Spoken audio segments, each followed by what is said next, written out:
रात के 12:16 बजे बिहार के एक छोटे से गांव रामपुर के पास एक घना जंगल है।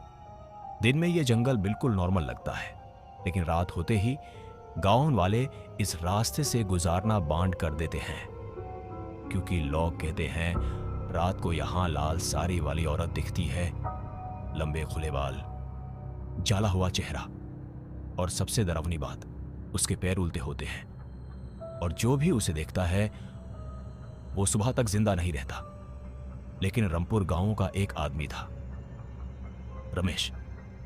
रमेश इन सब कहानियों पर कभी यकीन नहीं करता था। उसके लिए यह सब सिर्फ अंधविश्वास था।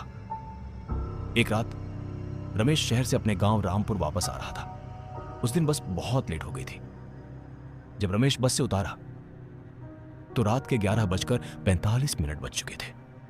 गांव तक पहुंचने का सिर्फ एक ही रास्ता था, जंगल का रास्ता। एक पल के लिए रमेश रुक गया। उसे गांव वालों की बात याद आई, रात को जंगल मत जाना, वहां लाल साड़ी वाली चुड़ैल दिखती है।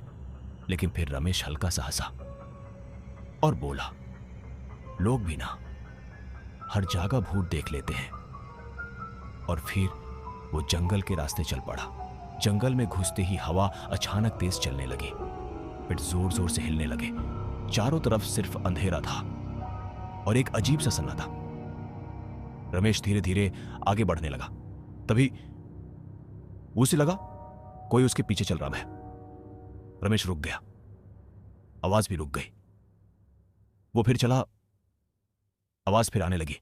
रमेश का दिल तेज धड़कने लगा। उसने धीरे से पीछे मुड़कर देखा, लेकिन वहां कोई नहीं था। रमेश ने सोचा शायद उसका वहां होगा। वो फिर आगे बढ़ने लगा। तभी उसे रास्ते के बीच एक औरत खड़ी दिखाई दी, लाल साड़ी, लंबे खुले बाल और बिल्कुल चुप। रमेश थोड़ा पास गया और बोला, बहन जी आप ठीक हो? औरत ने कोई जवाब नहीं दिया। वो बस सीधी खड़ी रही। फिर धीरे धीरे उसने अपना चेहरा उठाया और रमेश का खून जम गया।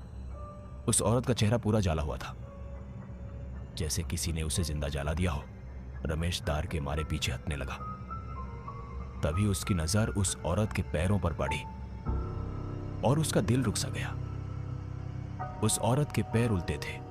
औरत धीरे से हंसने लगी, एक बहुत ही डरावनी हंसी।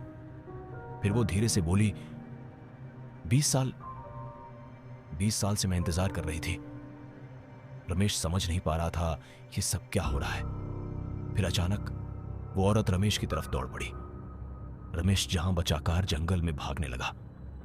उसकी सांसें तेज थी और पीछे से चुड़ैल की हंसी गूंज रही थी। अंधेरा और गहरा होता जा रहा था। रमेश भागते भागते एक पुराने पेड़ के पास रुक गया। उसने पीछे देखा, कोई नहीं था। उसने चैन की सांस ली। तभी उसके कंधे पर किसी का ठंडा हाथ पड़ा। रमेश धीरे धीरे पीछे मुड़ा और उसके बिल्कुल पीछे लाल साड़ी वाली चुड़ैल खड़ी थी। उसकी आंखें लाल जल रही थी और अगले ही पल जंगल में रमेश की दार भरी चीख गूंज उठी। अगली सुबह गांव वाले जंगल के पास इकट्ठा हुए। जमीन पर रमेश की लाश पड़ी थी। उसके चेहरे पर डर जम गया था और उसके पास मिट्टी पर खून से लिखा था, मैं वापस आ गई हूं। गांव का एक बूढ़ा आदमी धीरे से बोला, 20 साल पहले इसी जंगल में एक लड़की को जिंदा जला दिया गया था। उसका नाम था सावित्री। और लोग कहते हैं वो लड़की अब लाल चुड़ैल बनकर वापस आई है और अब वो एक एक करके सबसे बदला लेगी। लेकिन सबसे बड़ा सवाल यह है, सावित्री को किसने जलाया था और अब उसका अगला शिकार कौन होगा? क्या रामपुर गांव पर अब मौत का साया मंडरा रहा है? तो बी कंटिन्यूड।